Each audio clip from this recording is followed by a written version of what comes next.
Okay, what have I got today? I have Random Tables, Dungeons, and Lairs by Dr. Timm Woods. Some time ago, I don't know if I ever did a video on this. Might have been before I was really doing videos. I can't remember. I picked up Cities and Towns, also by Dr. Timm Woods. I got that because I was very interested, and I still am very interested in running a primarily urban campaign.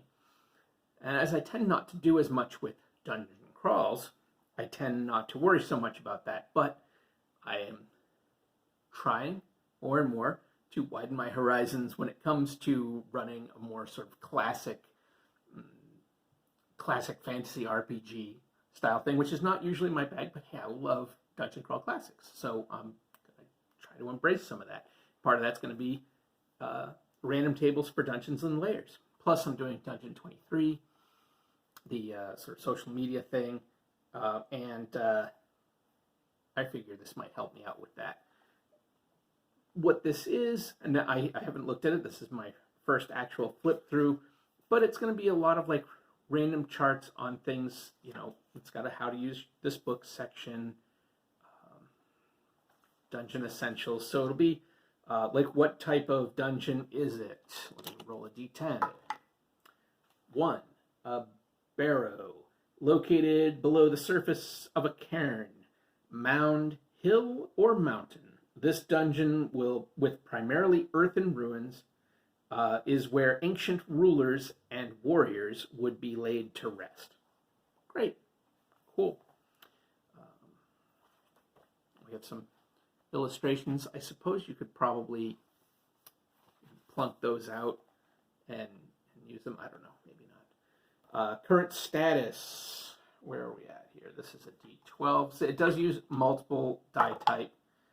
7. Current status is partly conquered. The dungeon has been partly conquered by an army of powerful faction. Oh my gosh, I can't read.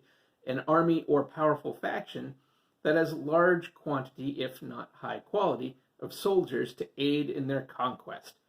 They are likely hostile to the party, but also to other older inhabitants of the dungeon. So that could be interesting. It's sort of like the rival adventure party idea that frequently gets bandied about, but in this case might be like the local overlord is sending troops in to clean this thing out for some reason, maybe to take an item or whatever, I don't know. And you want to get in there and get something before they do, kind of Ocean's 11 style or something. Rumors, this is a D100. Hello. That's odd. It's a D100, but it's really more of a D50, although honestly I kind of rather have the D100 even on a chart that only has 50 items, because I just find the D50 to be annoying. 14, Deadly Presence. A predator, magical energy, or monstrous force has a reputation for causing the death of locals and possibly even daring adventurers who have ventured close to this dungeon. Signs of these deaths have confirmed the dungeon as the source of the presence, or perhaps not its true nature. Really sorry about not being able to read this evening. I'm in a state. Okay.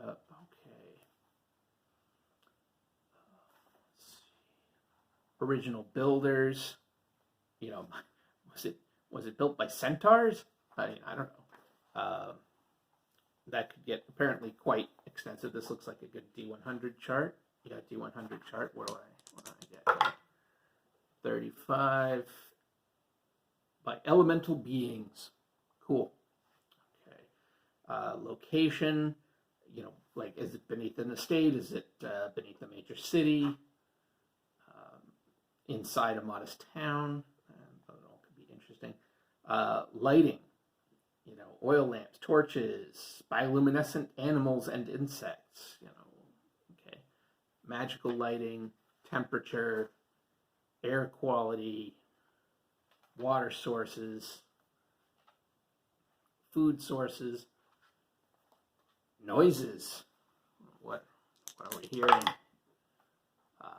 Bird calls. Weird. odors. You know, so it's just a lot of different stuff that can give dungeons flavor. You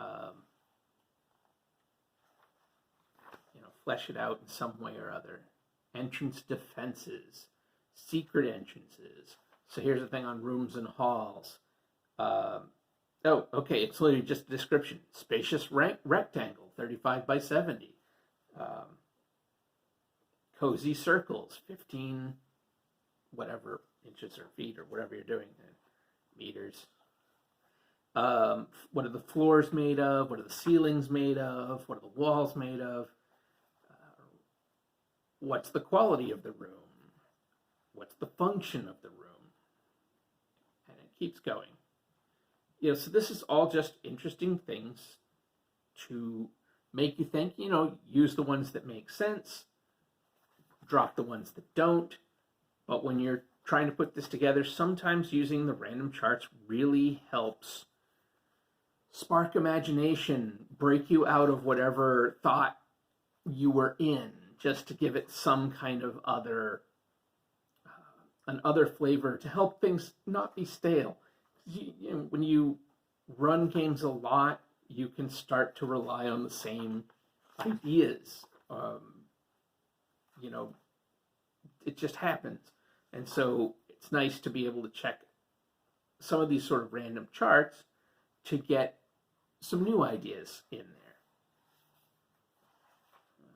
Supernatural doors. You know, there's illustrations that could be handy throughout. Different types of locks. Unique sealing method. Okay.